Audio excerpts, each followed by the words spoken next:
And now presenting Jen. Going back to what I said about how she's such an easy candidate to phone bank for, is that she's a very popular candidate, given that she's running against Debbie Wasserman Shultz. Most phone calls go, once they learn of her, once they learn of, like, you know, there's another Democrat in the running for this nomination, and they said, oh, really? Someone else to vote for than Debbie? Sign me up. And if they're not sure about that, then all you have to say is that she wants to expand Social Security, because a lot of the voters you talk to in Florida are older voters. So once you drop that, they're on board.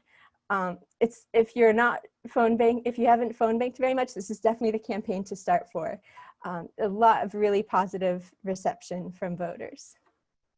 I'd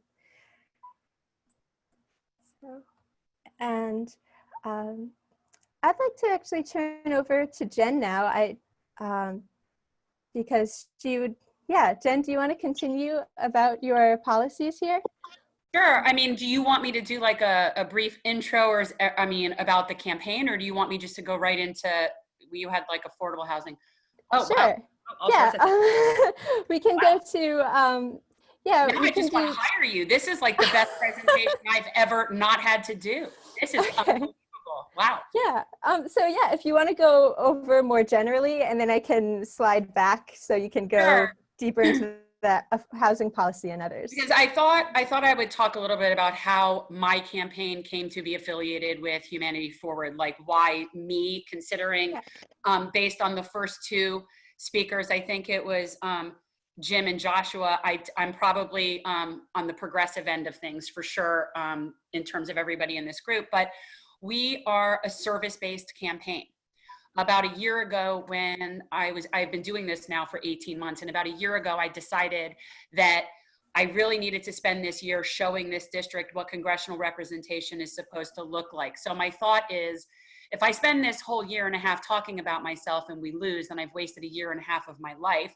If I spend a year and a half doing service and build up a service organization and a coalition, then I have spent my time really well this past year and a half. So win or not, we have an organization, it's called GenCorps. We have been doing service long before COVID. That has complicated things for sure for us.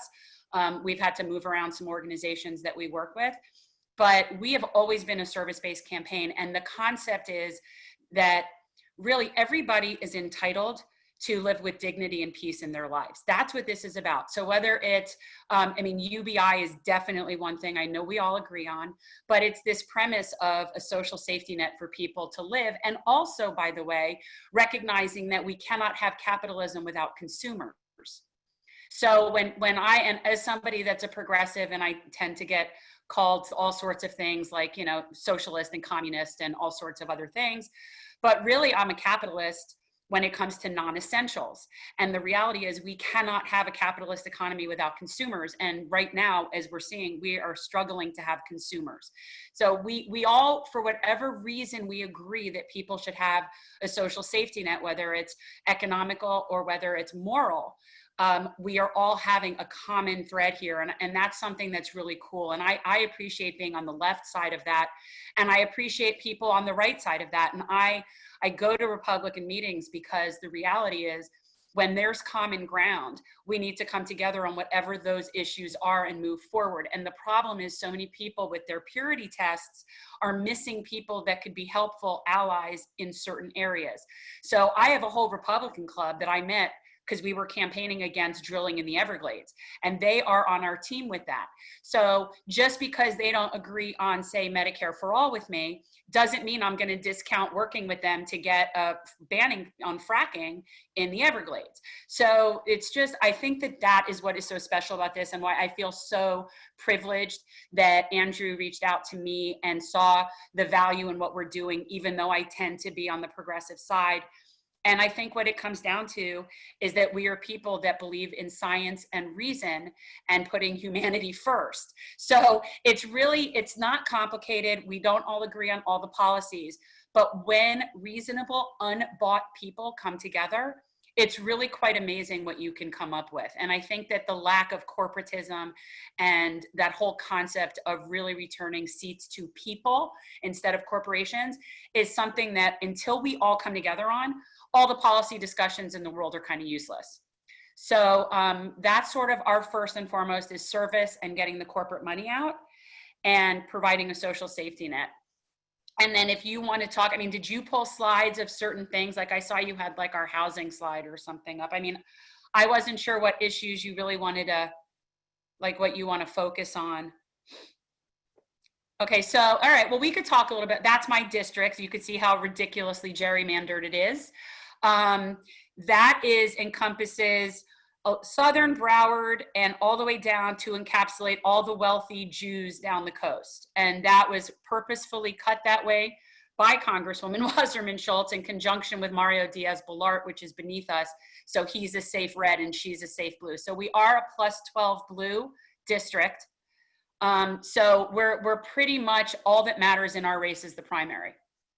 And so that's really what we're facing here. And we are now a little more than 2 weeks away from that. And we've already had a lot of people voting because we have a lot of people that vote by mail here already, even pre-COVID. And our early voting starts tomorrow in Miami-Dade County. So yeah, we're sort of at the end here and we really need a final push. So we need money and we need volunteers. It very, very clearly. And yes, some parts of Hollywood are part of my district, but also parts of Hollywood are cut out of my district. I was just responding to the pop-up question. So it is gerrymandered. So you could see that little cutout that comes up in the white into the center from the south end. That is Hollywood that's cut out of my district. And that is the part of Hollywood where you have your more, let's say, working class people that Debbie was cutting out and putting into Frederica Wilson's district. So yeah, it's been like a game here. So our platform is one of I'm sorry, what? Is that good? So we do have a progressive platform. And that, you know, we do, I mean, our big issues are Medicare for all, climate crisis, and criminal justice reform. And like I said before, obviously, until we get the money out, all of those things are sort of a moot point to even discuss. But we do believe healthcare is a human right. And when we talk about eliminating a profit motive, I want to point out that we really see 3 areas that should not be for profit, and that's healthcare, public education, and corrections. And right now we have all 3 of those things that are for profit, and that is just not serving us at all. So while I have no problem with capitalism, there are certain industries that we believe need to be taken off of the table. So I would say that's really what that is. I mean, this is from our door hanger. I appreciate that. Yeah, so we do support, I mean, and a lot of this for anybody who is interested, if you are interested, I am a brand new Congress candidate, and BNC supports something called the 21st Century Bill of Rights, which is essentially what FDR completing what he had originally set out to do and complete that. So there were certain things that were not handled in terms of like healthcare and housing. We do believe in a jobs guarantee. We do believe in a living wage. We believe that anybody working a full work week should be able to afford to live with dignity and peace. And that this is something that's completely doable. And the only reason we don't have this is because the for-profit middlemen have taken the money out and have also paid off our Congress people to sort of keep the whole system churning as it is. So we believe all of these things are completely doable. They're not even really far left. In any other country, I'd probably be right in the middle. And yet here I'm somehow the radical left. So, you know, it is, I guess, whatever, it's all relative, wherever you see yourself on the spectrum. We just think humans should be treated with dignity. It's crazy. Yeah. So that's basically the gist of my in a nutshell. It's usually better if we work off of questions. Oh, yeah. Gray? Hey, Jen, super impressed by your pitch and your campaign. I saw that towards the end there, you had a thing about national rent stabilization. This is something that I've been a little curious about on like what national rent stabilization or how you affect housing at a national level. I've lived in places as poor as Oklahoma, and right now I'm living in Boston where the housing markets are just completely different. And so how do some of those policies play out? Yeah, you know, this is one of those things that is different place to place, and it really does depend on the location. So there is no one size fits all for all different locations. It's this concept of, you know, for years we had places that had rent control. That's not something that's unheard of. We've had that before. It doesn't necessarily have to be public funded housing, but it has to do with everything is sticks and carrots. Everything is funding, either subsidizing or taxing. And what we need to do is we need to incentivize the good behavior and punish the bad behavior. So we need to incentivize developers to offer affordable housing. And you do that by giving them breaks when they offer affordable housing. There's so many different means, but generally when you're talking about the federal seat, you're talking about using funding to control state and municipal governments in terms of getting them to do what you want them to do. Right now, we incentivize wrong behavior. We allow, especially in Florida, and I can speak very specifically about my district, we allow overdevelopment and gentrification, which I'm sure is similar in a lot of places, so that people can't even afford to live where they work. That's unacceptable. So when you're having a community of people that can't afford to live in a reasonable vicinity of not only where they work, but also outside of our food deserts, which is another huge issue for me, but just in general, creating housing. We have the housing. We have so much empty housing. So when you have empty housing and you have homeless people, that's a failed system.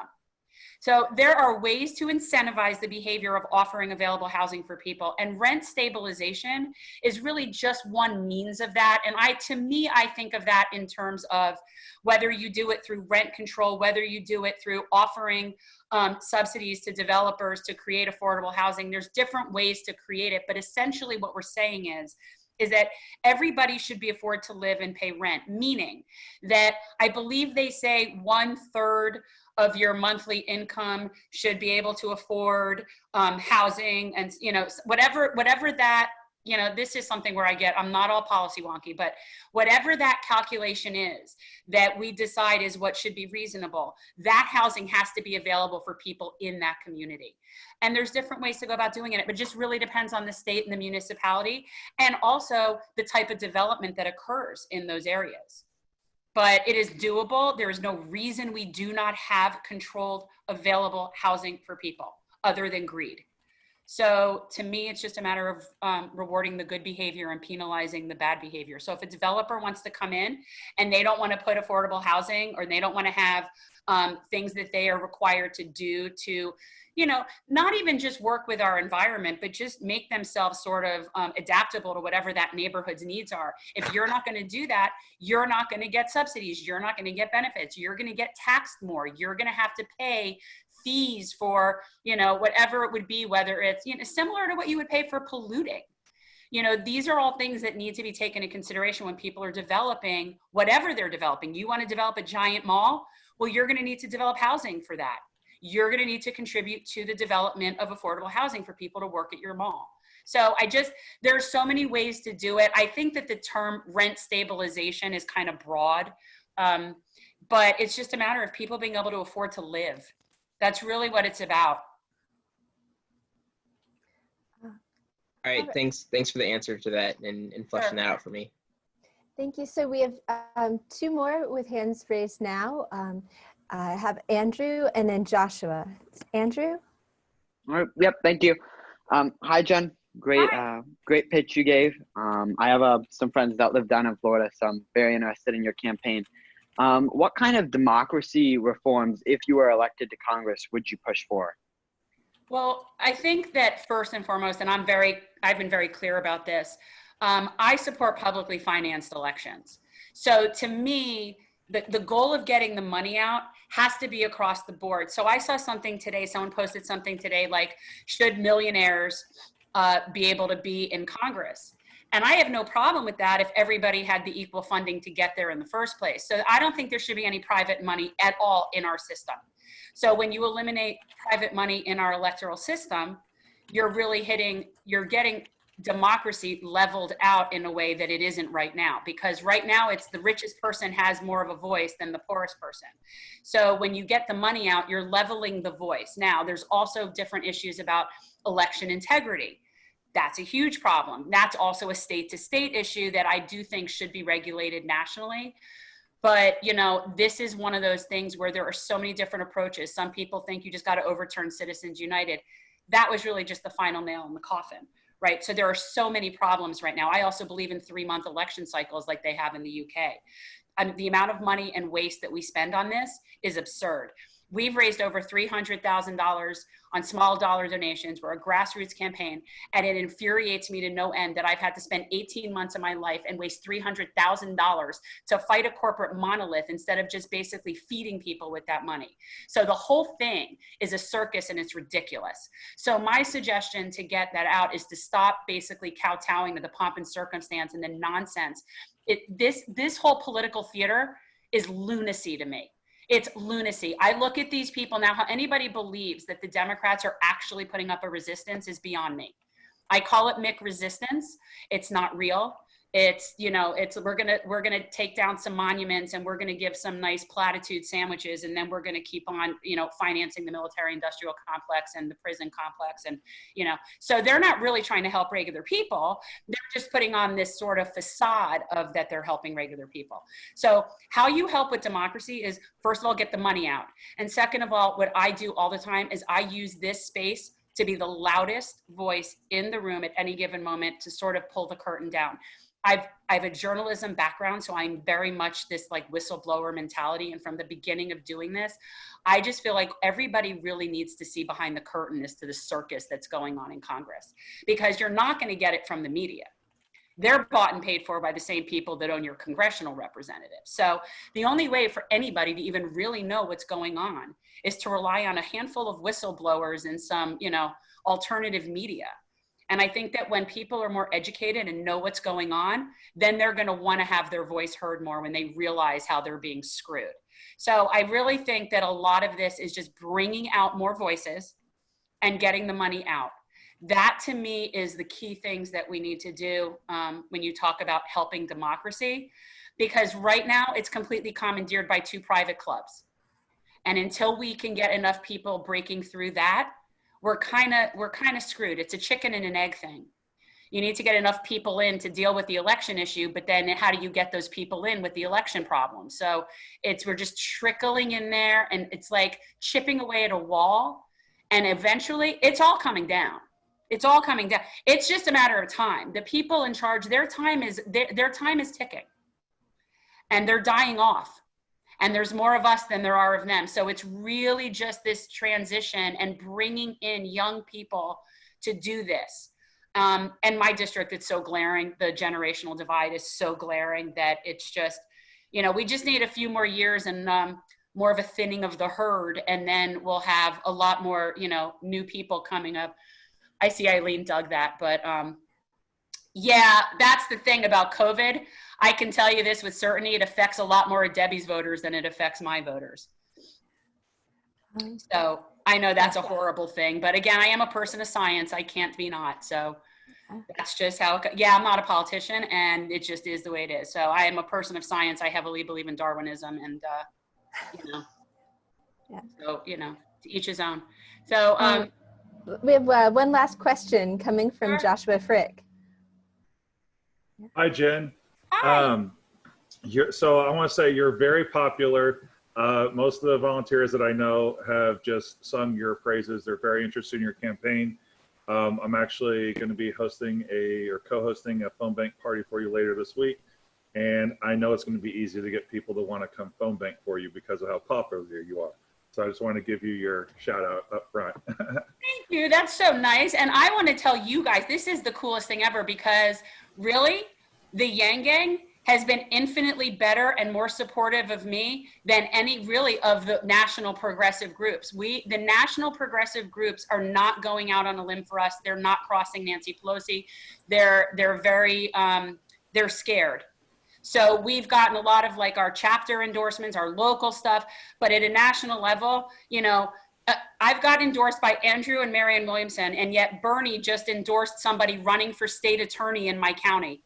8 people in the race for state attorney, Broward County state attorney, and Bernie endorsed someone who's a good guy, by the way. The guy he endorsed, good guy, like him.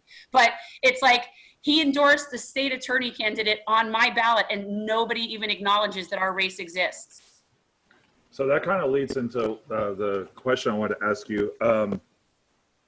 So this is going to be a little tough for me, but you just said candidate's better, or Elaine said that, so that's what I'm going to say here.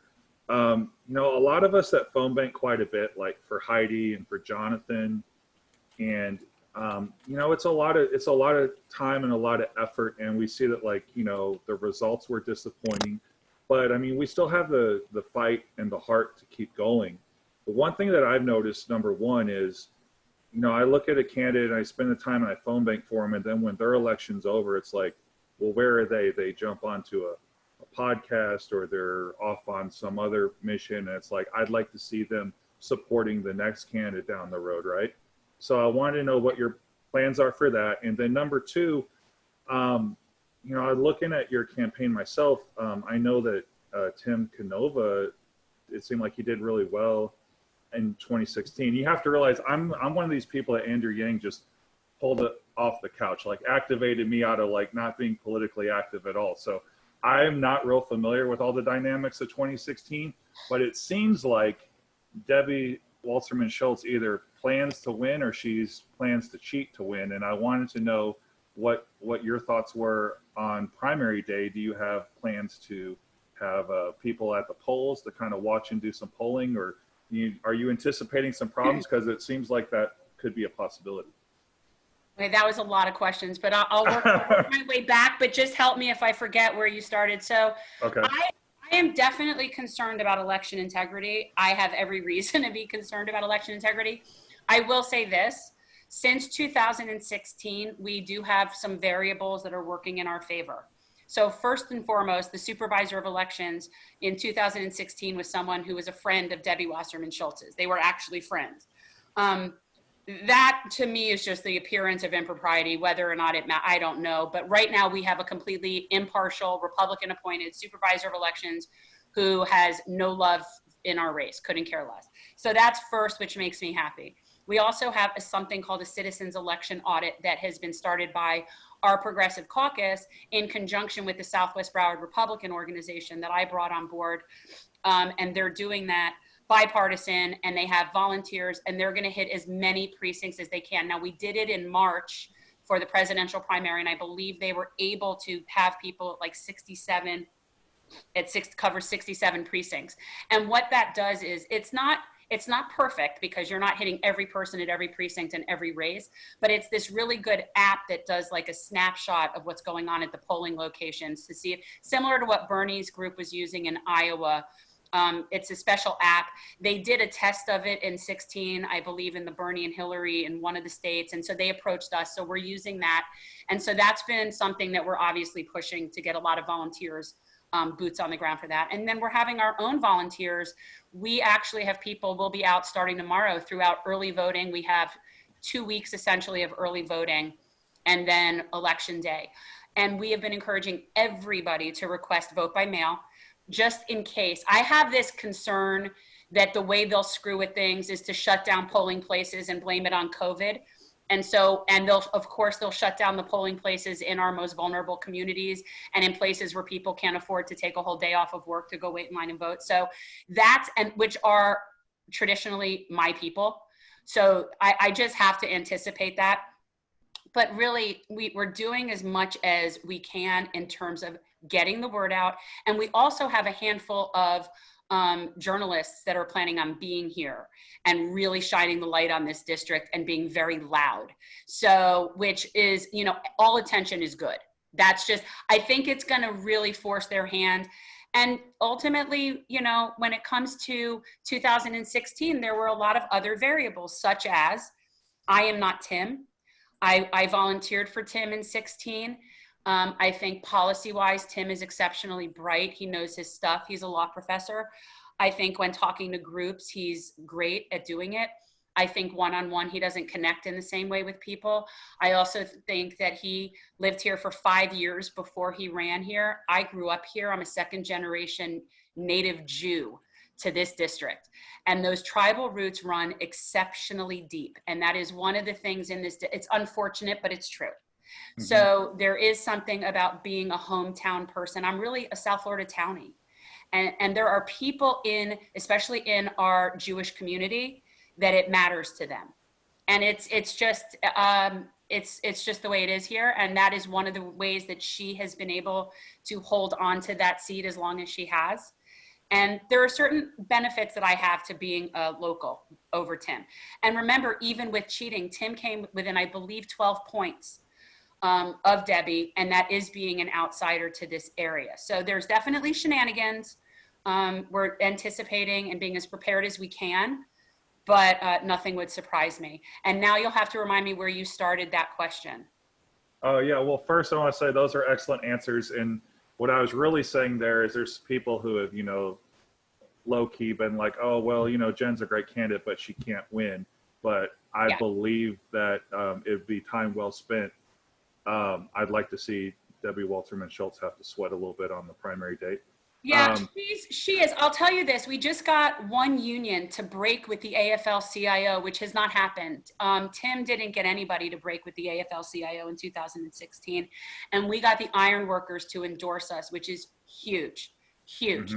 And basically, the AFL-CIO here is run by a gentleman who essentially works with Debbie. They're friends. He wouldn't even return our calls. He wouldn't give us a screening. We didn't even get to meet with the AFL-CIO. And the same thing with the Broward Teachers Union. They ice us out. And we have pretty successfully gone around all of them and met with people in power positions and in important influence positions. Because while they might not give us an endorsement, their rank and file know exactly who we are. And they know that we are the people that speak for labor. And Debbie doesn't come close. Actually, and I'll tell you guys, this is an entertaining story I heard from the communication workers when I met with them. She was actually sitting with them at a lunch meeting, and this was back when she was wanting to fast track the Trans-Pacific Partnership. And she actually turned to a table full of labor and said, I don't know what you guys' problem is with trade agreements. So, and this is the person that they just endorse automatically. So there's a lot of stuff, but we have raised more than $300,000. We've had a lot of really good endorsements. And I think we are very viable, actually. If I didn't have issues with election integrity, I'd be a lot more cautiously optimistic. She's pretending we don't exist, but yet if you go to jenperelman.com or jenperelmanforcongress.com, they now automatically take you to her congressional webpage. So she has commandeered my name, which is very interesting. And she also just sent out a mailer using my purple. So she's clearly recognizes our existence, but she's walking a very fine line. She needs to get all her voters to come out and vote, but without telling them that there's another option on the table. So she's sort of navigating this without mentioning our existence, but yet she's also very disliked by a lot of people. So we'll see. And the other thing I will tell you this, Joshua, is that in 2016, Tim and Debbie's race was the only race on the August ballot. So the only people that were coming out to vote were only coming out to vote to support him or her. That was it. We now have a ballot that has state attorney, public defender, sheriff, clerk of court, supervisor of elections. Like, there are so many races that people are coming out for. So there is going to be this other vote that might not know much, but they know they don't like her. And that'll be the anyone but Debbie vote. And I know this because I was that vote for many years here. Do you have any alliances with those other candidates down ballot? A lot of them, yeah, actually. Okay. I do. I've had a few on my live stream. I have my friends that are, I have my candidate for state attorney. I have a supervisor of elections, public defender, and I've had all of my picks on my live stream with their audiences. And I have made inroads in our Black community here based on really personal relationships and friends that I met through restoring rights to citizens that are previously incarcerated individuals finally got their rights restored down here in Florida in order to be able to vote. And I was very active with that. And it led me into some very connected positions in neighborhoods that I would otherwise not be able to get into. So I have made some, I know it works this way and it's weird, and it's politics, and that's just unfortunately how it works. But I have made inroads in communities that Debbie couldn't even walk in. So it's just really been a group effort. Like, I'm very proud of the campaign we've run completely. We've served in all the right places. I've triaged all the right neighborhoods. I think that we've reached the people that normally don't get reached and have invited them into the process because ultimately that's who we speak for. So, and I think people appreciate that, you know? Okay. So That's Colleen, just Colleen, can I ask Jen a question real quick? I know you said that was the last one. Can I ask her a quick question? Yeah. yes. Okay, thanks. I just wanted to say, like, I'm so inspired. I can't wait to get my tank top and everything. I'm so jazzed. I'm at Phonebank tomorrow. And I grew up on the Space Coast, by the way. I live in Vegas now, but I grew up on the Space Coast. So I noticed that courage is like one of your watchwords for your campaign. I'd like to know, like, how do you keep that courage, like, in the forefront? Like, I don't know, like, words of wisdom, whatever.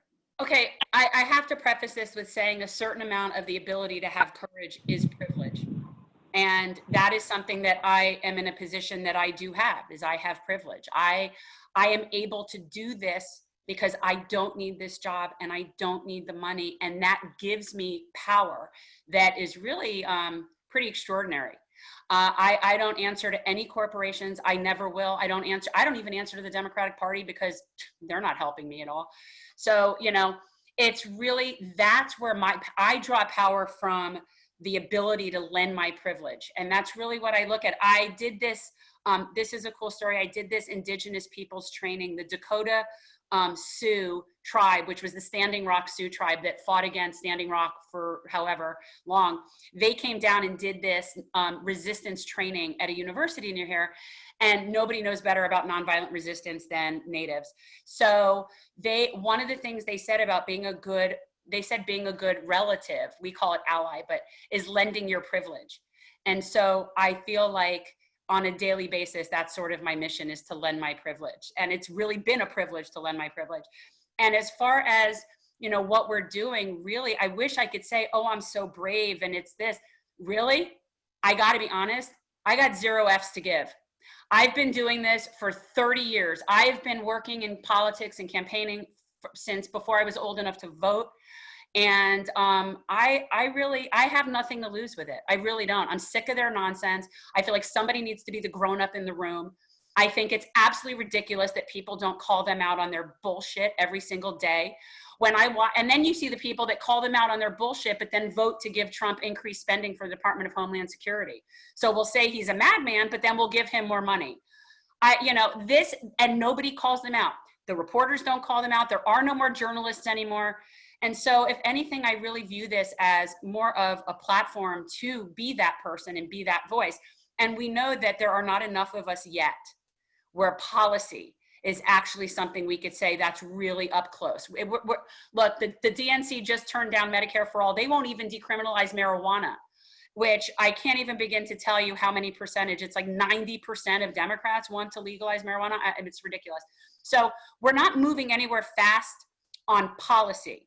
But what we are doing is serving our community and being as loud as we can on all of these issues and standing up. Oh, and you had asked me about standing up for other candidates. That's all I want to do. And the difference between me and some of the people that aren't doing that, and I'm not saying this judgmentally, by the way, and I don't know these people personally, but if you're concerned or looking out for the longevity of your career, and even if that is because you truly want to serve the public good, you're still looking out for your career. You're still having to make alliances, make deals, negotiate, make friends. It's a popularity contest because you want to get this committee assignment or this position and whatever. And so a lot of the people that get in there are thinking about longevity. And it isn't necessarily self-serving, but it's longevity. I don't have that. I don't have any issue for longevity. I have issue to get there long enough, train someone, hopefully younger, to come in and do that. And every single one of those people should be mentoring young people, not just out campaigning for them, but mentoring them. And when I see things like they don't even acknowledge that we exist, well, how are they going to pass Medicare for all without more of us? And yet none of them are coming down and putting their neck out because they're scared of Nancy Pelosi. And I've said this publicly enough, so let me just preface that with, I'm not making friends anytime soon going in there, and probably am going in there with like crosshairs on my forehead. So I don't know how effective that is, but it's definitely transparent and honest. I appreciate you so much. Thanks for inspiring us. And Sure. for your time today. I know that you probably have other things to do, but thank you for the time. Thank you so No, much. this is actually my favorite thing to do, is sit around in shorts in my house with a blazer and not be out in 94 degrees canvassing like I would be every day, 94 degrees in Florida with a mask. Because somebody thought campaigning in the humidity in Florida in the summer wasn't fun enough. Let's add masks to the mix. That'll make it so much more fun.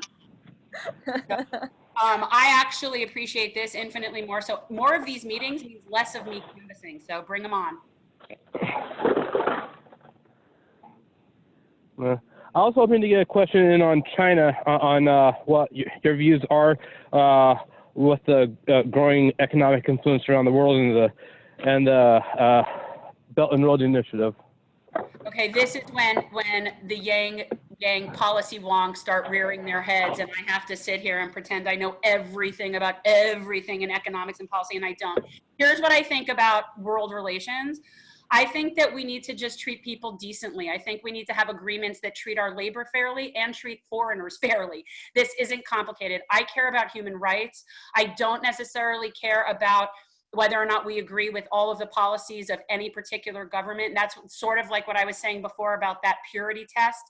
I think that it is not our job to agree with what everyone's doing, but I do think that we need to honor and value other nations. I think the fact that we're the bullies of the world is embarrassing to me. I don't have a problem with Russia, China, Venezuela, Iran, any of the above. I don't think that they are in any reason beholden to use our dollar and our currency.